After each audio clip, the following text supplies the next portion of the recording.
come in. Thank you. So welcome everybody for joining us today. Before we begin, please note that this session is being recorded. Please mute your microphones at this time. We'll hold all questions and comments until after the presentation, at which point we will stop the recording and we will begin a discussion that will not be recorded. Okay, so hello, everybody. Again, welcome to today's session of the 2025 Global Collaborative Series titled Aligning Advanced Practice Nursing with the UN Global Sustainable Development Goals. This event is made possible through the generous collaboration of our incredible partner hosts, who include Dr. Janae Marie Stacchiani, Professor, Associate Dean for Global Affairs, and Director of the Pan-American Health Organization of the World Health Organization Collaborating Center at the University of Michigan School of Nursing. Dr. April Kapu, who's a Professor and Associate Dean for Strategic Partnerships and Global Affairs at Vanderbilt University School of Nursing. Here at the Yale University School of Nursing, I'm Asia Nyopane, and I'm the Director of Global Affairs and Planetary Health here at Yale. And we are also supported and are really grateful to Megan Allen, who is the Doctor of Nursing Practice candidate at the Yale School of Nursing. Thank you to everybody for your dedication and contributions in pulling this together for this whole year. So every month we are taking turns hosting this important series. So for everybody who's registered, please take a look at your calendars, make sure that you have save the date for the future upcoming ones. The next one, Yale is also going to be hosting, and that is May 28th. And we will have more information about that soon. And now it's my pleasure to introduce today's speaker, Honorable Pauline Lenguris. Honorable Pauline Lenguris serves as a member of the Parliament of Kenya, representing Samburu County. She holds a Master's in Gender and Development Studies and a Bachelor's in Development Studies from Mount Kenya University, along with an advanced certificate in nursing. With expertise in tropical medicine, she integrates traditional and modern healthcare practices among Samburu pastoralists.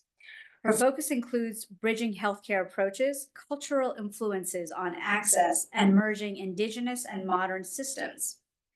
In January 2025, she led a women legislators delegation to the International Conference on Gender and Technology in India, delivering a keynote on gender, culture, technology, and transformative change. And she also engaged UNESCO and Amrita University Hospital on leveraging technology for healthcare. She is a passionate advocate championing gender equality and tech integration in health, and she amplifies voices in the intersection of culture, community, and care.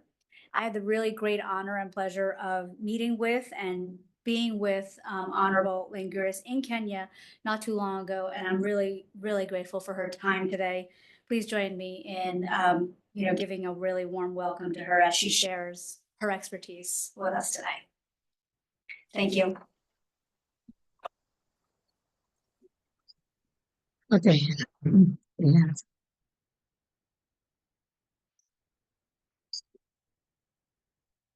Okay, thank you everyone, and I welcome all of you to share with you our insights on nursing and traditional practices that influences health in Kenya. As it has been said, I don't know whether it's loud and clear. Is everyone there? I can hear you. You're Okay. fine. Is on bridging traditional and healthcare practices in Kenya, the nursing care experience among the Samburu pastoralists in Kenya, presented by Honorable Pauline, as you have heard my introduction. I want to welcome all of you to this sharing. And I'm just on my introduction, the overview. This presentation focuses on care experiences of the Samburu pastoralist community in northern Kenya, exploring the intersection of traditional healing practices and modern nursing care. The context is Samburu County, located in the northern part of Kenya, is home to the Samburu people, a group that continues to live by traditional pastoralist values. And the importance of this is understanding the healthcare experience offers insights into how cultural practices influence health outcomes and the integration of modern healthcare into indigenous communities. Background information on Samburu County. The government of Kenya is divided into 47 counties, and we are going to focus our discussion around Samburu County. Samburu County is the northern part of Kenya. It's located in the Rift Valley region of Kenya, bordered by Isiolo, Laikipia, Baringo, and Turkana counties. If you look at the map of Kenya, therefore, each county will also influence the health outcomes from the other counties. The population, Samburu County is home to over 400,000 people, predominantly the Samburu pastoralists. And we also have others that live together with Samburu, but majority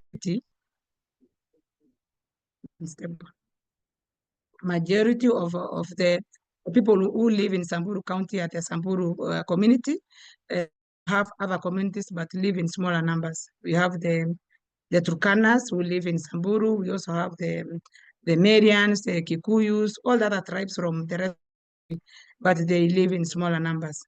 The culture, about Samburu culture, we know for their Samburu people are known for their pastoral way of living, with deep-rooted practices, including rituals, dances, and social structures. We are distinct from other communities in Kenya because of the traditional culture that we have, deep-rooted culture, that if you even looked at the way of our dressing, it is different from other cultures. We still have the traditional way of wearing the clothing. We also have our traditional beads.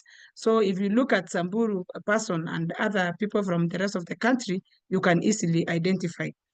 We also have social structures in Samburu culture where the social cultural way is organized. That there are men who are always the head of the families, there are women who are always the caretakers in the family, children are part of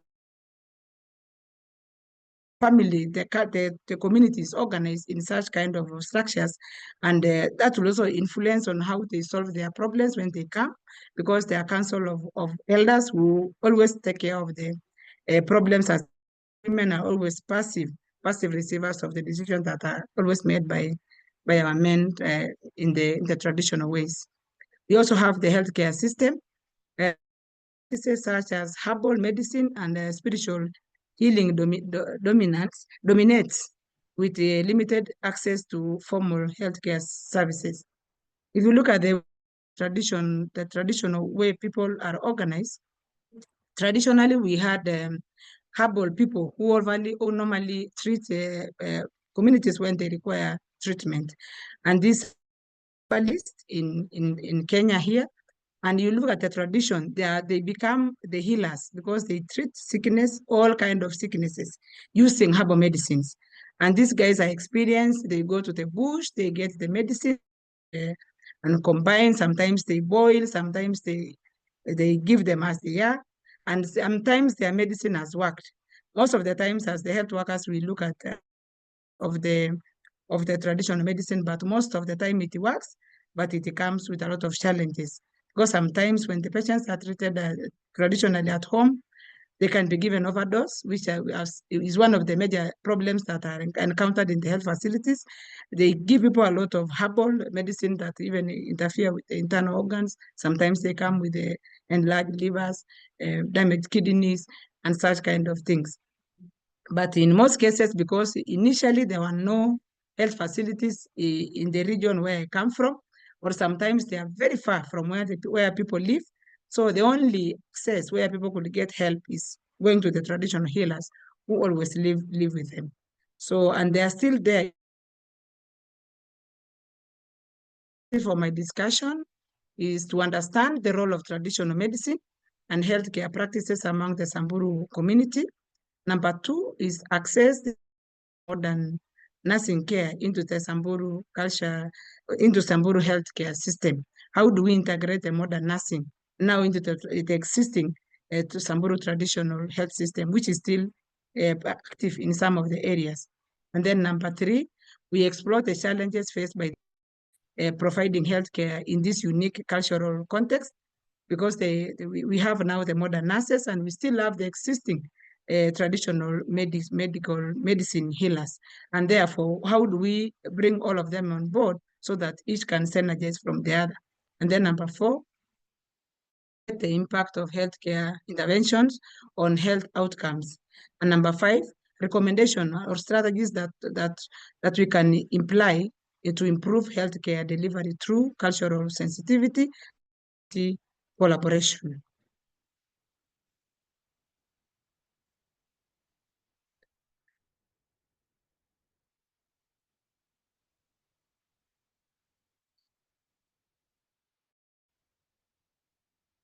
Sorry.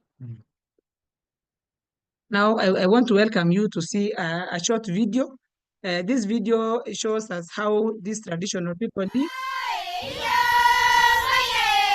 It shows how the traditional people live in the Samburu community, where during celebrations the women do their part in singing, how they dress, and the role of women when there are celebrations. They slaughter animals, and the whole community will come together. So this one will show us the lifestyle on how people live in Samburu community. So it's just a 1-minute video.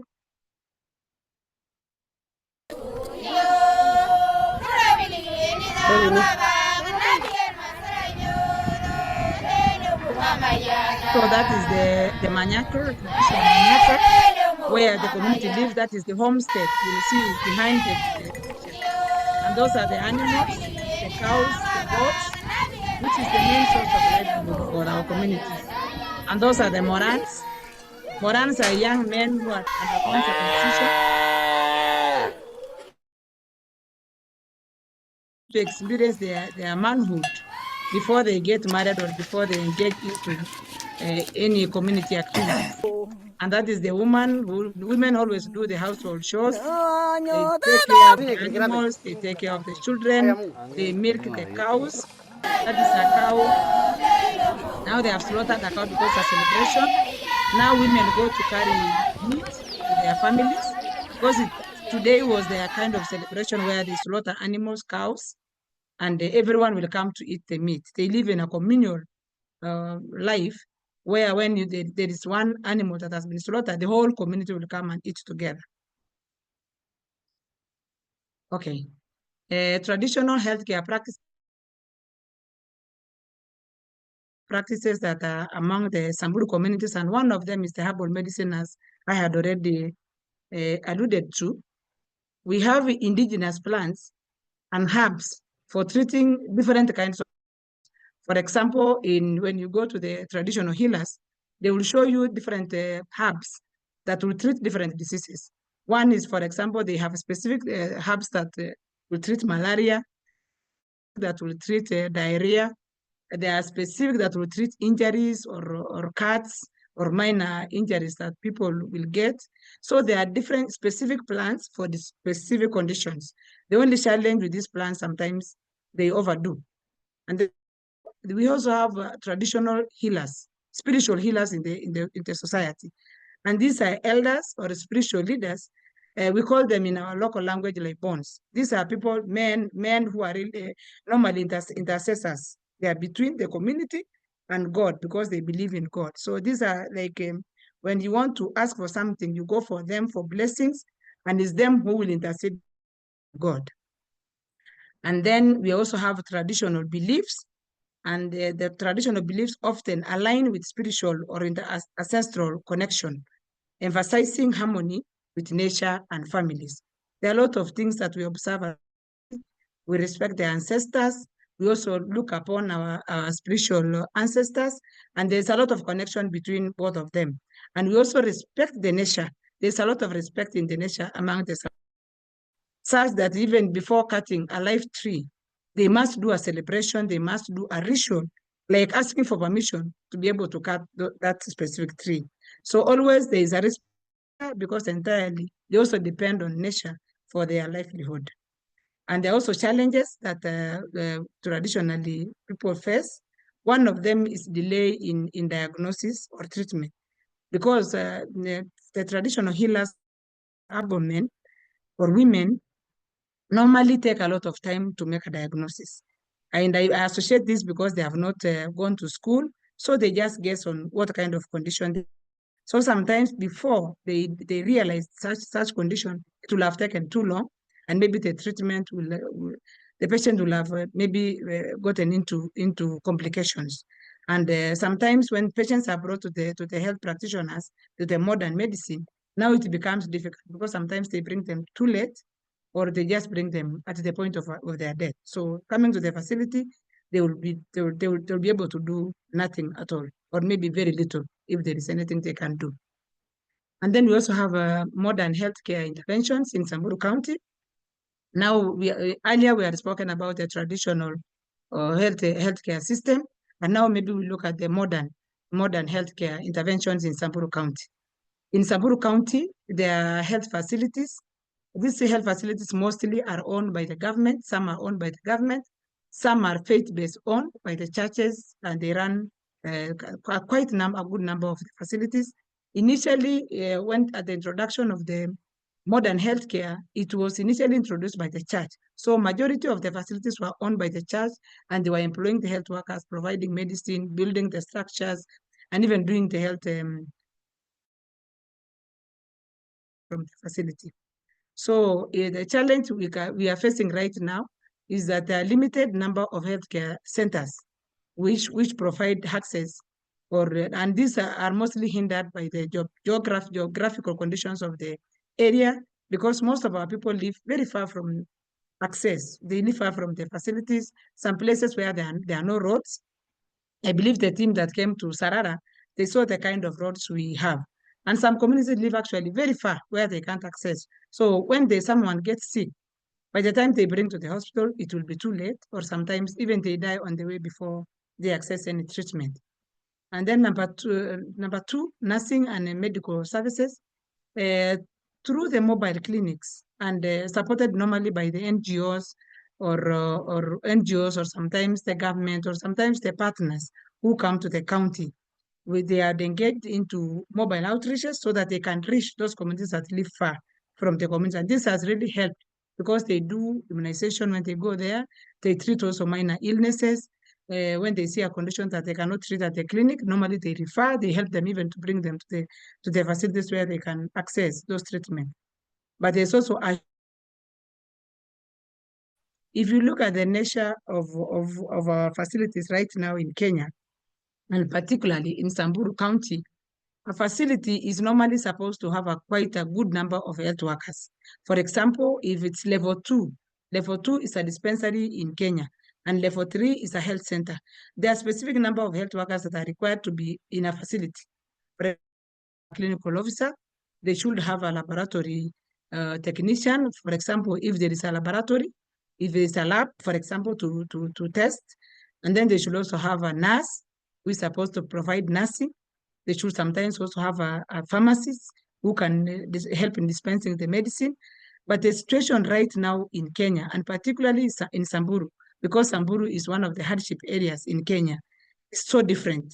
You can find one nurse, and my colleagues from Yala Nursing School, they saw, because we visited one dispensary, you can find one nurse becoming everything in the facility. She becomes a medical officer, she becomes the nurse, she becomes the clinician, she dispenses, she does the mobile clinic, she does the immunization, she does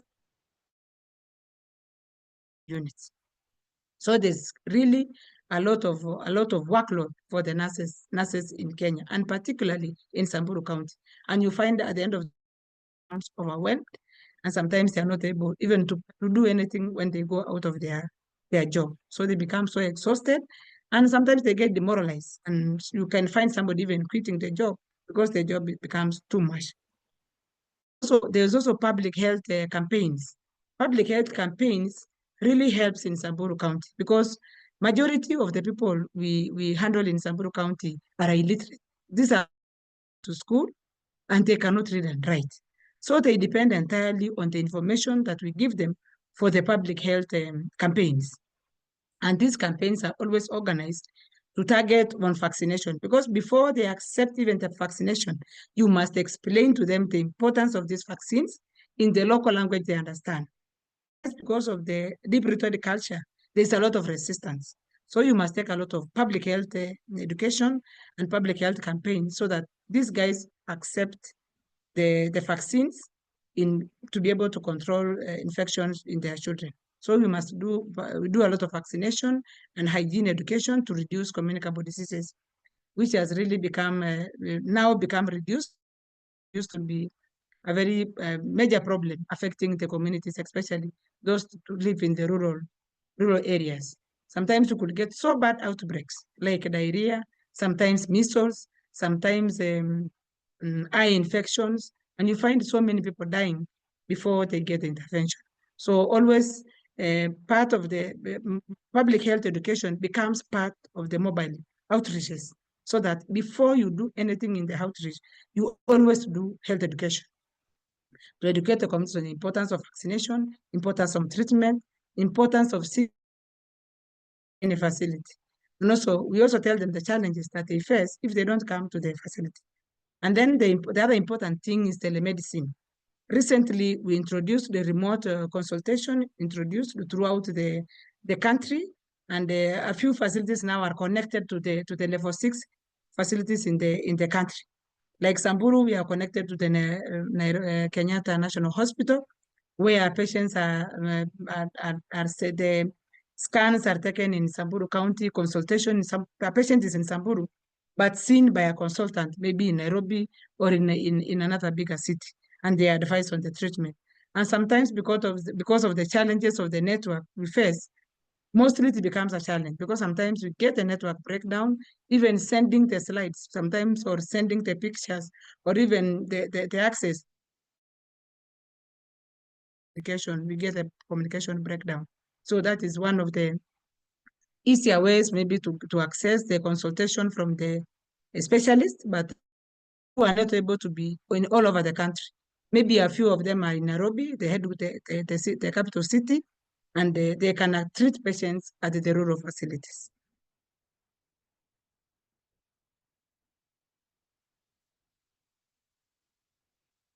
And then we also look at the impact of the healthcare interventions.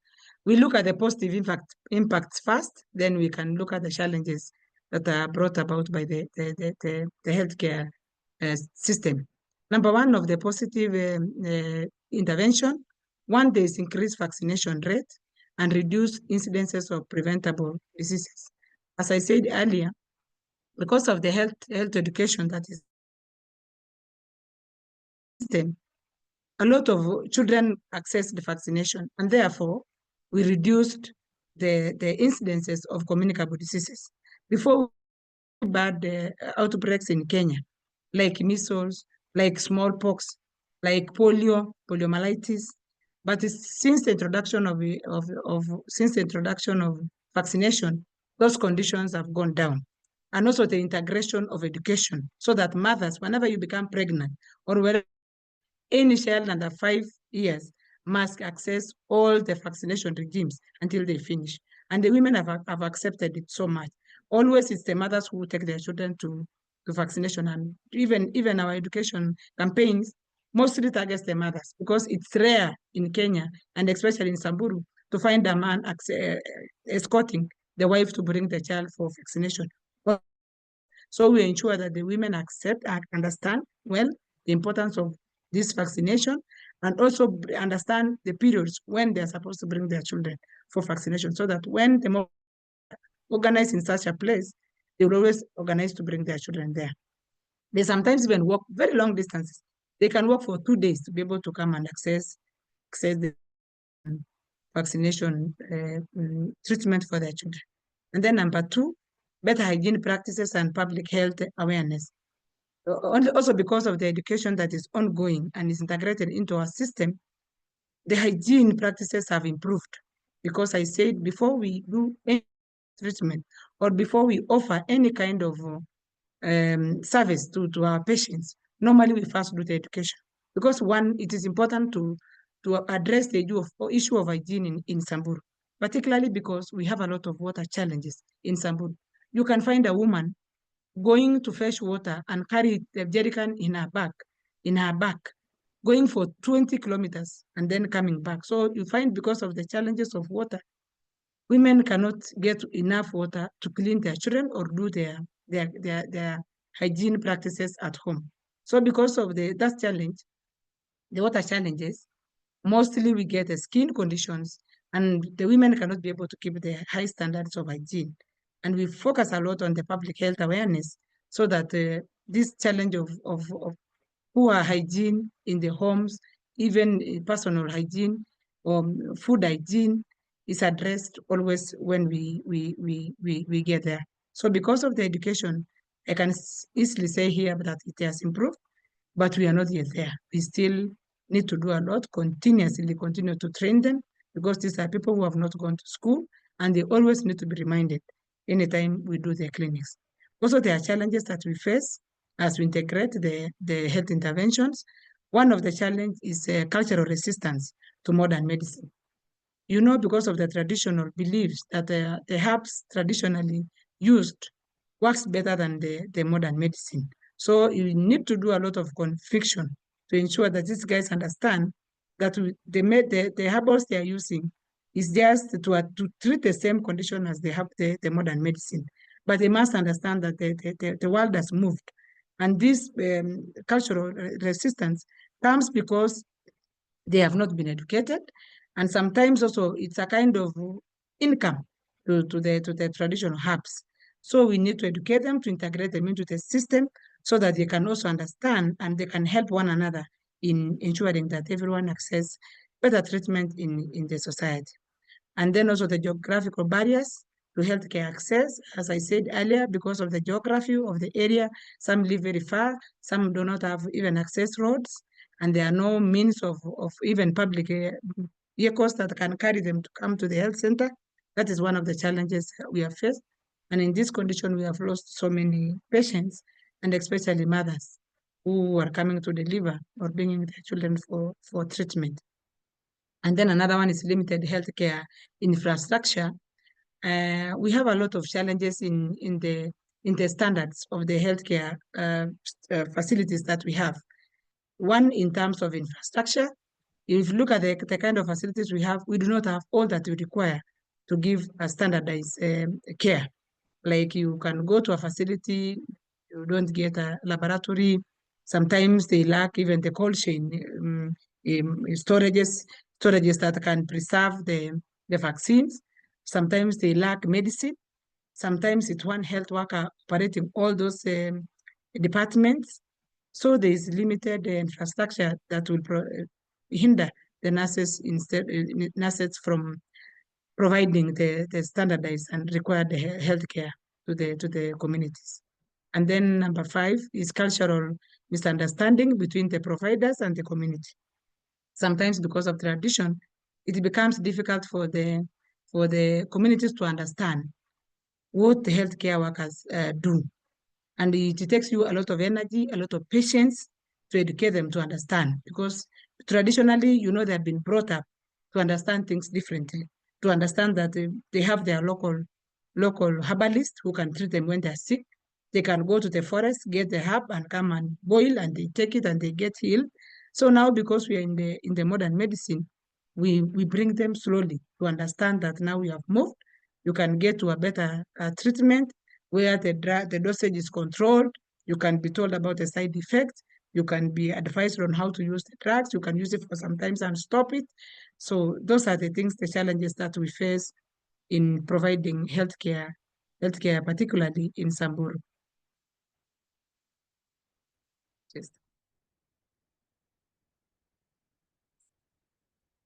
Okay. Now there are also remedies for the negative impact.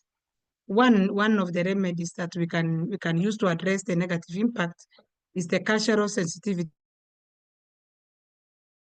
Healthcare providers understand traditional practices and beliefs well. so that they'll be able to know how to handle this that we are targeting. Because unless you understand them, you understand the knowledge you have on their traditional medicine, you might not be able to handle them well. So we must understand their beliefs so that when you go around advising them on the modern medicine, you already know what they believe in. And also their practices. What do they do when a mother is sick? What do they do when a child is sick? What do they do when someone requires specific treatment? So it is always the role of the health providers to really understand the traditional practices well and beliefs in order to be able to handle these communities in the respected way. Number two, collaborating care models, promoting partnership between traditional healers and that we should bring them closer.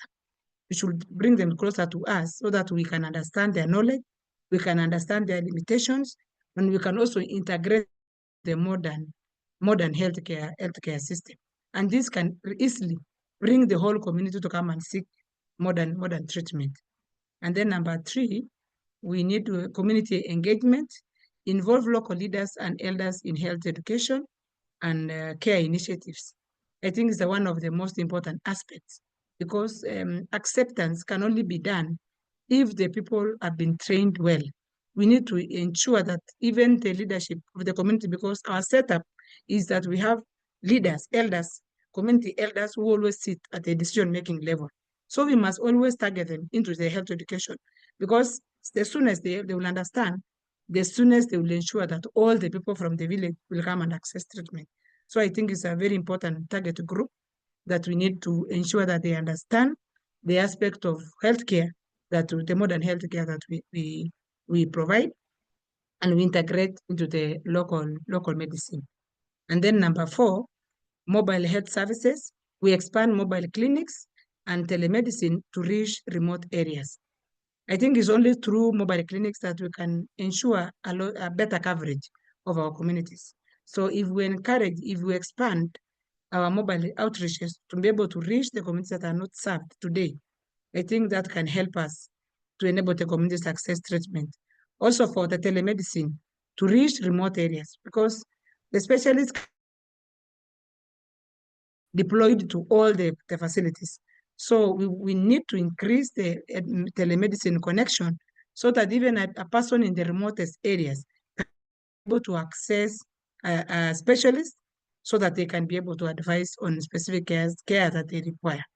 And then number five, integrating traditional knowledge. Incorporate useful traditional healing practices into the modern healthcare system. Very important, because as much as we say that these people have not gone to school, they are not literate, but they have a lot of knowledge. They have a lot of knowledge on traditional healing. I think it's our role as the modern healthcare providers to integrate them, to be able to learn from them, and they also learn from us. In keeping our energies together, I think we'll be able to provide a better care for our people. And then I also have a few recommendations that can help us integrating traditional and modern medicine. One of them is strengthening the healthcare infrastructure, improving the health centers, mobile clinics, and transportation for remote areas.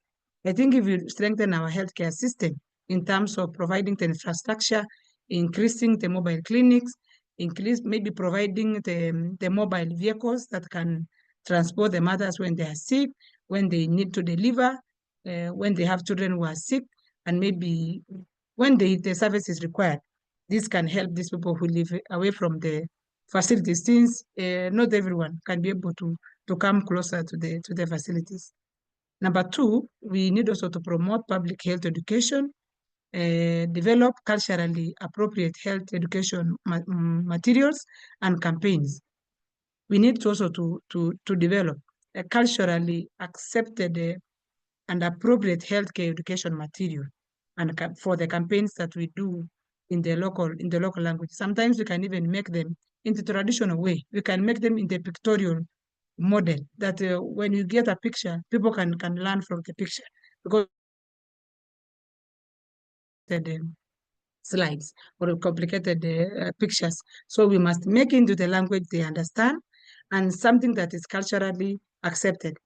That you can teach in the country's capital city might not really will be appropriate for a local woman in the village in Samburu. So we must always look at the cultural beliefs, something that's accepted culturally, and that can help us in improving our education campaigns in the community.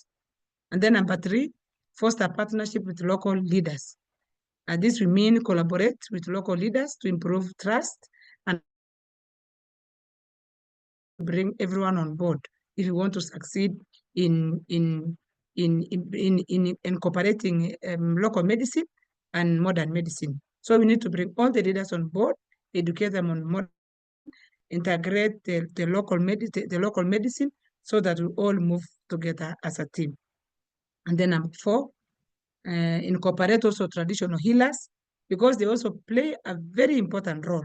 The informal involvement of traditional healers in the healthcare system. You know, they have a lot of local knowledge. So if we bring them on board, we'll be able to work together. And then number 5, provide mental health services, integrating mental health healthcare alongside traditional practices for a holistic approach. You know, nowadays in the world, mental health is becoming that everyone requires. So we need to integrate mental health into the traditional practices for holistic approach. In conclusion, we need bringing traditional and modern healthcare practices is key to improving healthcare outcomes in Samburu County. And something that we need to take away is a combined approach that respects Samburu tradition while providing modern healthcare is the most sustainable solution.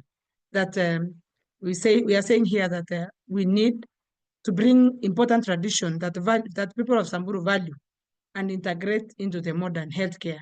In that way, we will be doing a sustainable program that can help our people even in future.